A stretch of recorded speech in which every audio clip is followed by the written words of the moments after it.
한 달 만에 데살로니가전서 강해로 돌아옵니다. 오늘 설교 제목은 자는 자들에 관하여.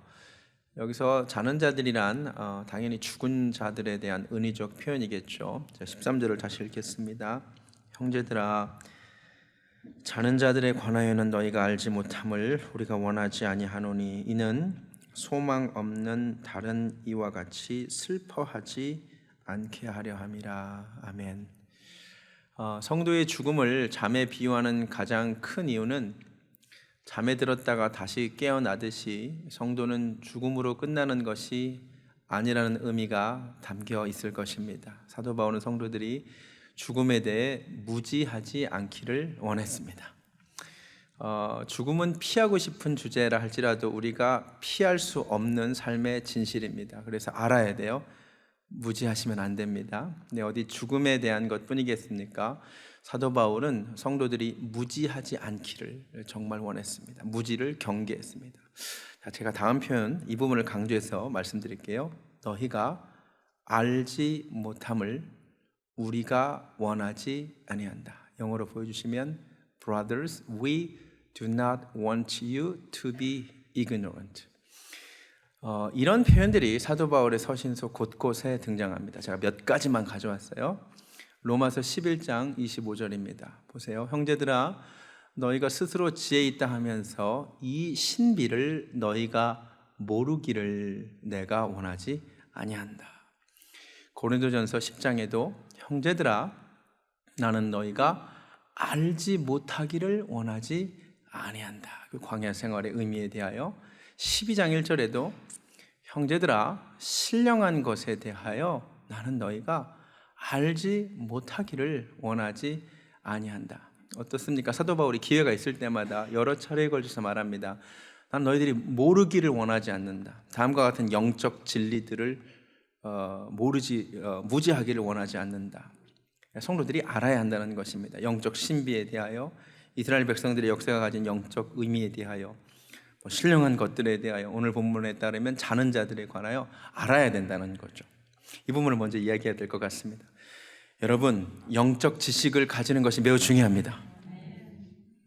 사도 바울은 그리스도인들이 무지한 상태로, 진리를 알지 못하는 상태로 그냥 교회만 왔다 갔다 하는 거 원하지 않았습니다. 사도 바울만이 아니라 하나님이 호세아 선지자를 통하여 탄식하신 것의 핵심이 뭐냐면 내 백성이 지식이 없으므로 망하는도다. 영어로 이렇게 되어 있습니다. My people are destroyed. 엄청난 표현입니다. From lack of knowledge. 지식이 없어서 망해버렸다는 거죠. 예수님께서 이 땅에 오셔서 하신 크게 세 가지 일이 가르치시고 치유하시고 전파하신 것이었습니다. 마태복음 4장에 나오죠. 예수님이 가르치시고 teaching이죠. 전파하시고 preaching입니다. 그 다음에 고치셨습니다. 힐링입니다. 이 세 가지를 예수님의 3대 사역이라고 하는데 그 중에 핵심은 가르침입니다. 예수님이 계속 하나님의 나라에 대하여 가르치셨습니다.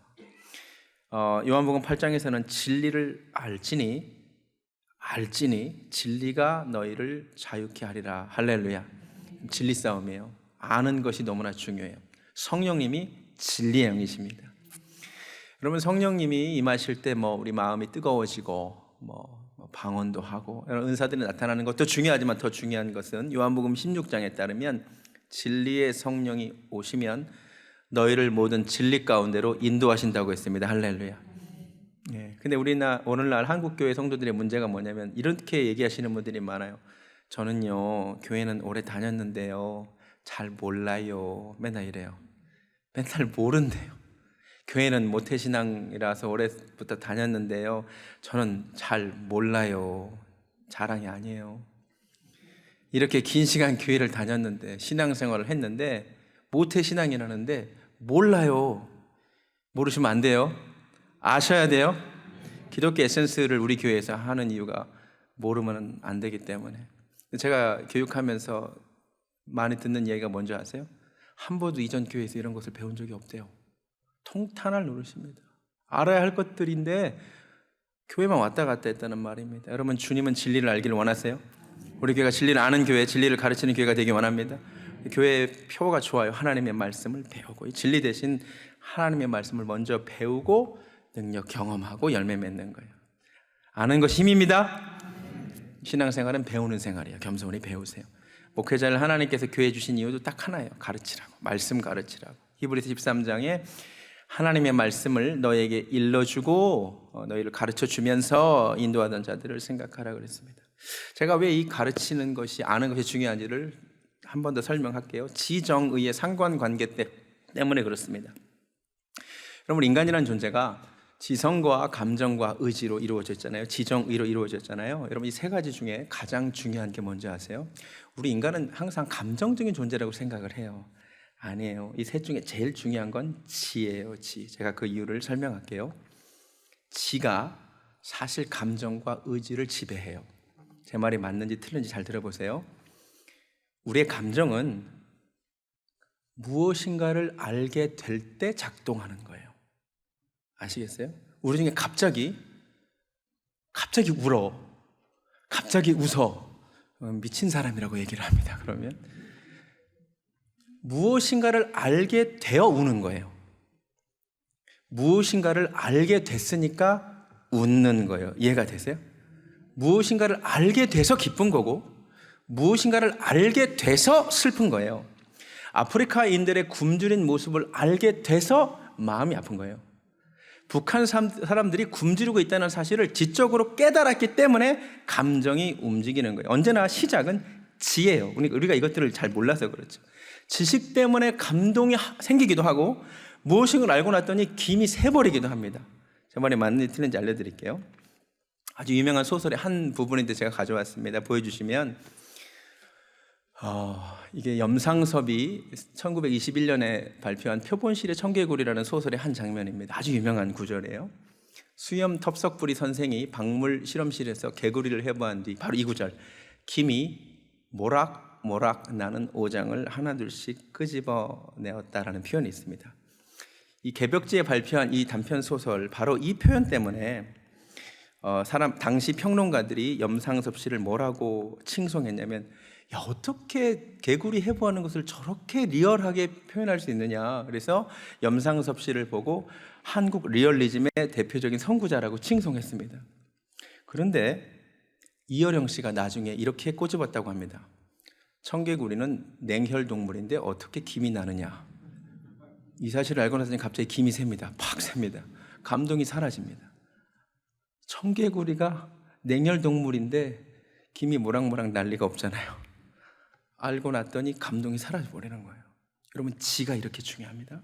한 가지만 더 이야기할까요? 이효석 씨가 쓴 메밀꽃 필 무렵이라는 소설 아세요? 그 허생원이 주인공인 거 아세요? 그런 소설이 있어요. 왼손잡이 허생원이 함께 장돌뱅이 생활하는 그 동이가 사실 자기 아들이거든요. 마지막에 소설이 이렇게 끝나요. 동이의 왼손에 채찍이 들려있더라. 많은 사람들이 이것을 보고 무릎을 치며 감동했어요. 그 아들이라는 여운을 남긴 거잖아요. 최근에 연구를 통해 밝혀졌는데 왼손잡이는 유전되지 않는답니다. 이 사실을 아는 순간 메밀꽃 필 무렵을 읽었을 때 그 감동이 사라지고 맙니다. 지식이 감정을 결정합니다. 의지도 마찬가지예요. 여러분, 갑자기 어떤 의지가 생기지 않아요. 무엇을 알았기에 결단하는 겁니다. 어떤 부분이 자극이 됐으니까, 지성적인 부분이 자극이 돼야 결단하는 것입니다. 담배 피우는 사람들이 대부분 담배를 언제 끊냐면, 담배를 오래 피워서 까맣게 변해버린 폐 사진을 보고 알고 나서 금연을 결단하는 것입니다. 이해가 되세요? 지가 그렇게 중요한 거예요.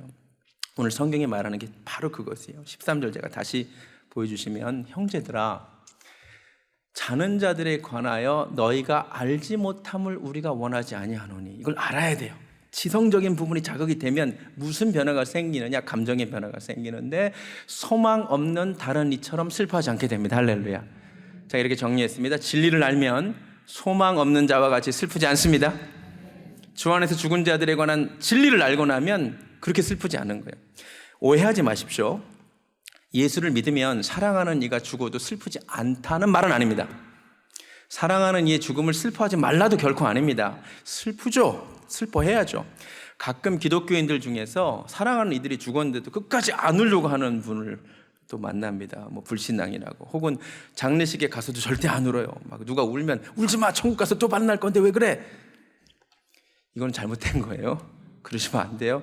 울어야죠. 사랑하는 이를 이별했는데 슬퍼해야죠. 그런데 성경을 제대로 읽으세요.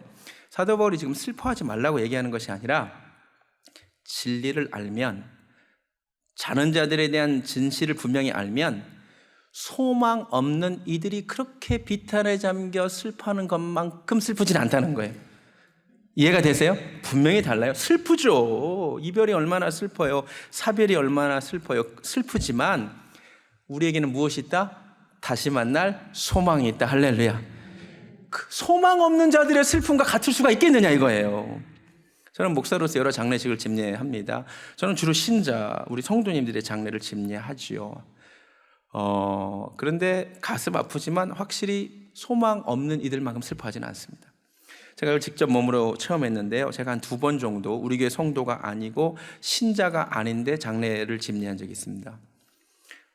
장례를 인도할 사람이 없는데 목사님 해주실 수 있느냐라고 할 때 목사가 어떻게 거절하겠어요? 제가 한 2번 정도 불신자의 장례를 집례한 적이 있습니다. 근데 그때 남겨진 자들의 그 마지막 순간에 오열하는 모습을 제가 잊을 수가 없습니다. 발을 동동 구르면서 어떻게 이제 어떻게 다르더라고요. 정말 다시 만날 소망이 없는 게 확실하더라고요. 너무너무 괴로워하더라고요. 여러분, 세상을 살아가면서 사별하는 것만큼 아픈 경험은 없어요. 슬퍼요. 그런데 신자가 느끼는 슬픔의 정도와 불신자가 느끼는 슬픔의 정도는 분명히 다릅니다. 왜 그러냐고요? 우리에게는 다시 만날 소망이 있거든요. 다른 분들 이야기할 필요가 없이 제 이야기. 6년 전에 저희 누나가 죽었어요. 1살 많은 누나가 죽었어요. 작년에 어머니가 돌아가셨어요. 저도 직계 가족이 벌써 2명이나 죽었어요. 슬퍼요. 두 죽음을 굳이 비교하면 누나의 죽음이 더 충격이었습니다. 한 37인가 38인가 죽었어요. 그때 밤 12시에 동생으로부터 누나가 죽었다는 카톡을 받았어요. 누나가 오랜만 중에 가장 착한 사람이었어요. 진짜 천사같이 착한 사람이었어요. 가장 똑똑한 사람이었어요. 누나가 24살에 사법고시 합격했거든요. 누나가 판사였어요. 집안의 자랑이고 유일하게 집안에서 부모에게 물질적인 도움을 줄 수 있는 사람이에요. 나머지는 다 목회자들이에요. 누나가 죽었을 때 그 슬픔과 충격을 말로 표현 못해요. 그런데요, 다시 만날 소망이 있어요. 그래서 소망 없는 자들만큼 슬퍼하지는 않아요. 여러분, 기독교인들의 다른 이름, 별명이 뭔지 아세요? 소망 있는 자예요. 우리 별명은 소망 있는 자들이에요. 베드로 사도도 말했습니다. 베드로전서 1장에서 그의 많으신 긍휼대로 예수 그리스도를 죽은 자 가운데서 부활하게 하심으로 말미암아 우리를 거듭나게 하사 산 소망이 있게 하십니다. 할렐루야. 너희 믿음과 소망이 하나님 앞에 있대요. 여러분, 우리에게는 믿음만 있는 것이 아니라 소망도 있습니다. 우리 믿는 자잖아요. 근데 믿으면 소망도 같이 생겨요. 무신론자들의 문제가 뭔지 아세요? 그들은 말 그대로 믿음이 없는 자들이잖아요. 믿을 대상이 없으니까. 근데 믿음만 없는 것으로 끝나지 않아요. 그들에겐 소망도 없어요. 허무하죠. 믿음도 없고 소망도 없는 이들, 너무너무 불쌍한 사람들이에요. 저는 무신론자로 살아가는 사람들이 세상에 제일 불쌍해요. 믿음도 없고 소망도 없는 삶, 허무하잖아요. 이 시간 혹시 이 중에 믿지 않으신 분들 계십니까? 초청합니다. 믿으시기 바랍니다. 믿으면 소망도 생깁니다.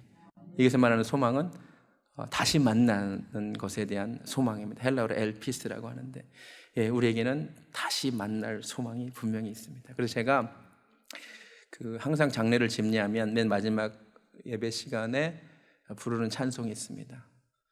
천국에서 만나보자 그날 아침 거기서.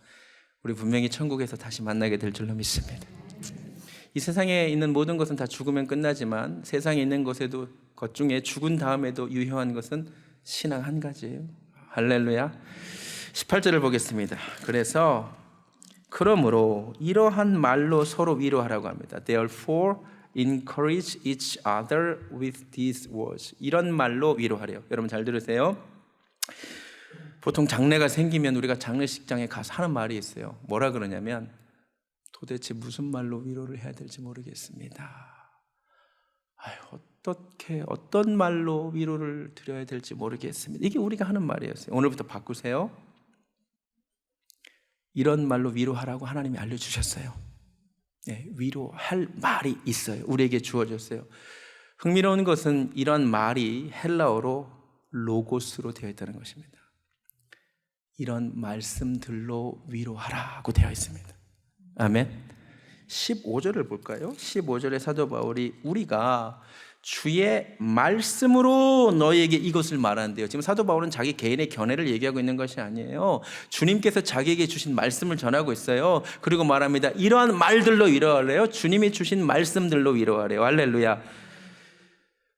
데살로니가서 4장 14절을 보니까 어떻게 위로하래요? 예수 안에 자는 자들은 하나님이 그와 함께 데리고 오시리라. 할렐루야. 이런 말씀으로 위로하는 거예요. 17절 마지막에 보니까 그리하여 우리가 항상 주와 함께 있으리라. 아멘. 사람의 말은 위로를 주지 못하는데 이런 하나님의 말씀이 우리를 위로하시는 줄로 믿습니다. 성경에 수많은 하나님의 말씀들이 우리에게 위로를 줍니다. 이런 말씀들로 위로하세요. 제가 몇 가지만 알려드릴게요. 시편 23편입니다. 내가 여호와의 집에 영원히 살리로다. 아멘. 이 말씀으로 위로하세요.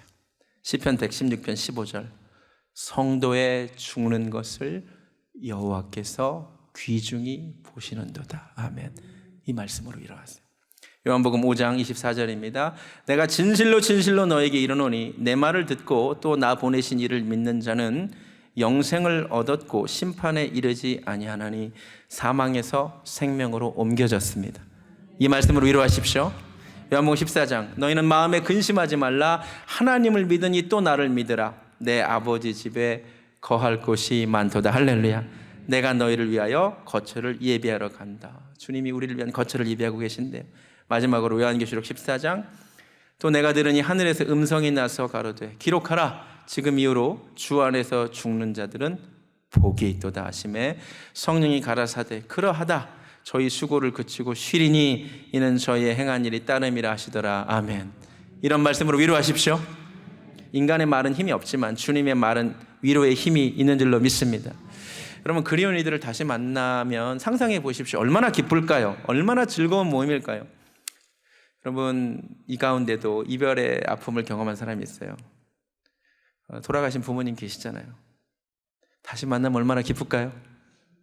남편, 아내 혹은 자녀, 부모와 형제 만나면 얼마나 기쁠까요? 저도 누나를 다시 만날 생각이 기쁘고요. 어머니 다시 만날 생각에 기뻐요. 제가 목회하면서 우리 교회에서 신앙생활을 하시던 분들 중에 제가 떠나보낸 성도님들이 5분 계시더라고요. 직계 가족 말고 저희 교회를 진짜 출석하시다가 제가 지난 6년 동안 5번 우리 성도님들은 집례했습니다. 다시 만날 건데 우리 김원태 권사님 다시 만날 거고요. 우리 한상환 장로님 다시 만날 거고요. 우리 교통사고로 죽은 우리 승윤이 다시 만날 거고요. 우리 변유행 권사님 다시 만날 거고 우리 서현순 목사님 다시 만날 겁니다. 그분들만 만나는 것이 아니라 우리가 성경 속에서 글로만 읽었던 믿음의 형제 자매들 만날 겁니다. 다윗 만날 겁니다. 모세 만날 겁니다. 요나도 만날 겁니다. 얼마나 좋을까요? 얼마나 재밌을까요? 저는 주일학교 때 불렀던 찬양인데 여러분 혹시 이 찬양 아세요? 즐거운 모임 가사를 보여주시면 작은 광주리의 모세를 알죠. 얻은 구덩이에 예레미야도 큰 물고기 속에 요나도 알죠. 방주 속에 있던 노아 가족도. 이거 아세요? 저만 좋은 교회를 다녔던 것 같아요. 2절을 보니까 크고 장사였던 삼손을 알죠. 진짜 아무도 모르시더라고요. 1부 때 기도할 줄 알던 엘리야 선지, 사자굴에 갇혀 있던 다니엘, 물맷돌로 거인 죽였던 다윗. 후렴이 이렇습니다. 모두 만나보겠네. 천국에 가면 보겠네. 모두 만나보겠네. 천국에 가면 보겠네. 이 얼마나 즐거운 모임일까. 무엇보다도 그날 우리 드디어 우리 주님 만납니다. 주님이 우리 안아주실 겁니다. 얼마나 즐거운 모임일까요? 그날이 사모되지 않습니까? 말씀 마칩니다. 사도 바울은 그리스도인들이 무지한 상태로 진리를 알지 못하는 상태로 신앙생활하는 거 원치 않았어요. 배워야 돼요. 진리를 알아야 합니다. 인간은 지정의로 이루어져 있거든요. 제일 중요한 게 지예요. 알아야 감정이 움직이고 의지가 통제되는 거죠. 우리에게 있는 소망이 무엇인지 알면 소망 없는 이들처럼 슬퍼하지 않게 될 줄로 믿습니다. 우리는 소망의 사람들입니다. 믿음의 사람이지만 소망의 사람입니다. 이러한 말들로 위로하십시오. 하나님의 말씀으로 위로하십시오. 앞으로 장례식에 가거든 인간적인 위로보다 하나님 말씀으로 위로하시기 바랍니다. 우리 다시 만난다고, 천국에 다시 만난다고, 얼마나 즐거운 모임일 것이냐고 기대하자고 위로하시기 바랍니다. 우리 찬양 한번 불러볼까요?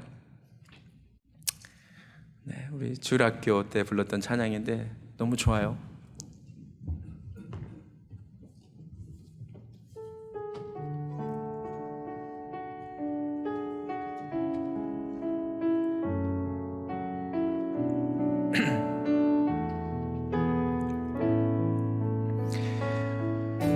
작은 광주리에 모세를 알죠.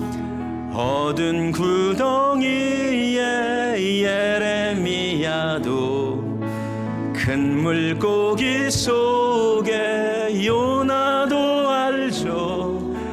방주 속에 있던 노아 가족도 모두 만나보겠네. 천국에 가면 보겠네. 내 죄가 용서받아 자유케 됐네. 모두 만나보겠네. 천국에 가면 보겠네. 이 얼마나 즐거운 모임일까.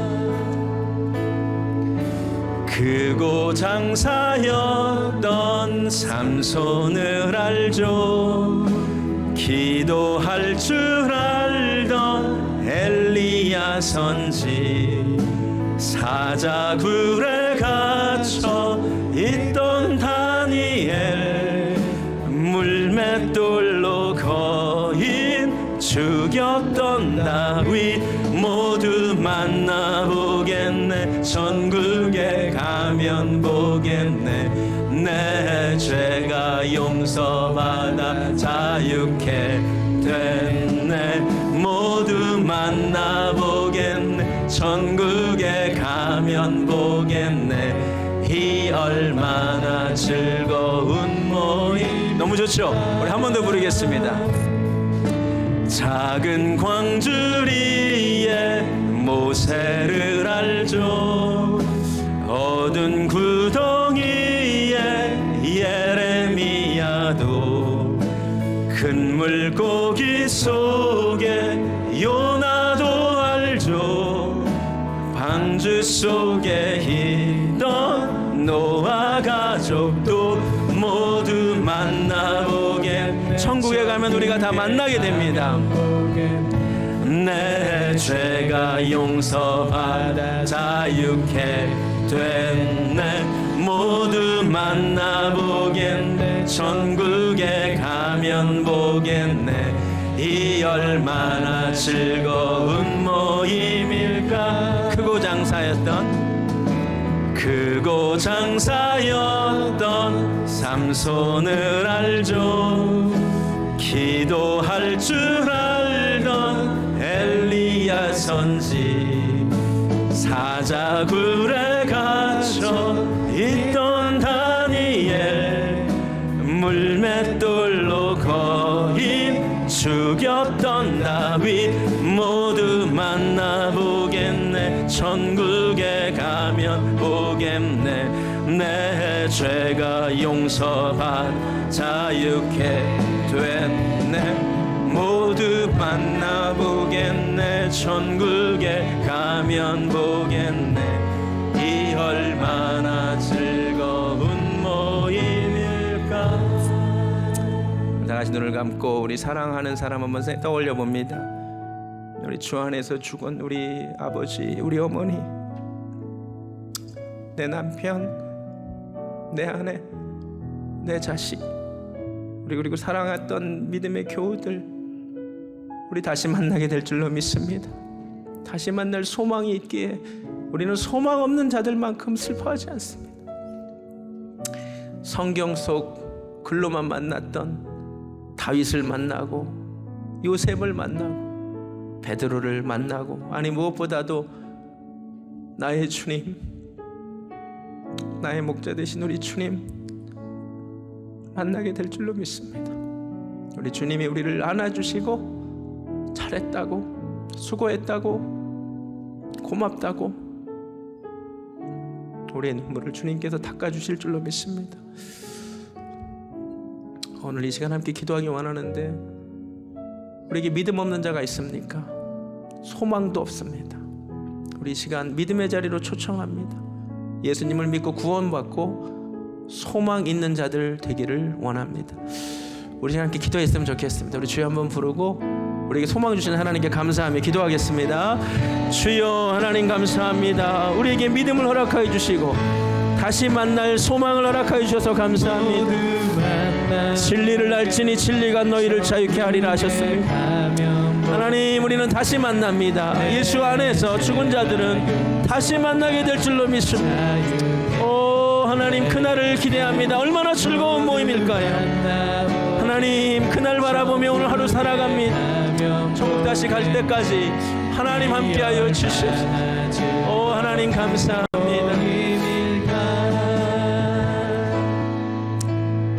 하나님 감사합니다. 소망의 사람들로 살아가게 하셔서 감사합니다. 다시 만날 소망 있기에 감사합니다. 앞으로 어떤 어려움을 만나도 기억하게 하시고 이러한 말씀들로 위로하는 위로자들 되게 하여 주시옵소서.